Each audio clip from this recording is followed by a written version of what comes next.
Ձայներ տանեն եւ այլը, որպեսզի շատ լավ, շատ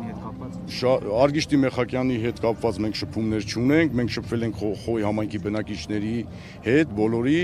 ես ինքս Խոյ համայնքի բնակիչ եմ եւ բնակիչները շատ լավ են տրամադրված։ Այնտեղ եք դուք քվեարկել, Խոյում եք քվեարկել։ Այո, Դողս գյուղում։ Եվ պարոն Հարությունյան, եթե դուք լինեք օրինակ համայնքի ղեկավարը, հանրահավաքները վաղար շաբաթում արտոնելու եք, թե ոչ։ Այսինքն հանրահավաքները։ Օրինակ, եթե որոշվի, որ պետք է վաղար շաբաթում հոգևոր մեծ հավաք լինի, թույլ տալու եք, թե ոչ, որտեղ համայնքն է թույլ տալու։ Մենք ուրեմն Մայր Հայաստան կուսակցությունով ստորագրահավաք ենք կազմակերպել եւ շրջել ենք բակ առ բակ, ասեմ ձեզ, որ ժողովրդի 90% եւ ավելին եկեղեցու կողքը կանգնած է,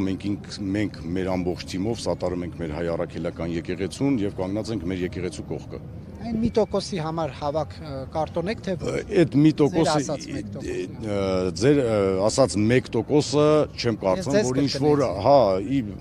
թեկուզ իմ ասած 1% ես չեմ կարծում, որ դա ինչ որ հանրահավաքի հասնելու է։ Բայց այնուհանդերձ եթե դիմեն կարտոնեք, թե ոչ։ Ես նշում եմ, որ մենք հայ առաքելական եկեղեցու կողքը կանգնած ենք, նրանք ովքեր որ կփորձեն հարձակվեն հայ առաքելական եկեղեցու վրա, մենք միանշանակ սատարում ենք մեր։ Մեկ այլ բան եմ հարցնում։ 10 հոգի որոշում է հավաք անցկացնել հոգևոր մեծ։ Այսինքն մենք դեմ ենք, միանշանակ դեմ ենք դրան, մենք ոնց կարանք սատարենք իրենց։ Չեք արտոնում։ Իհարկե ոչ։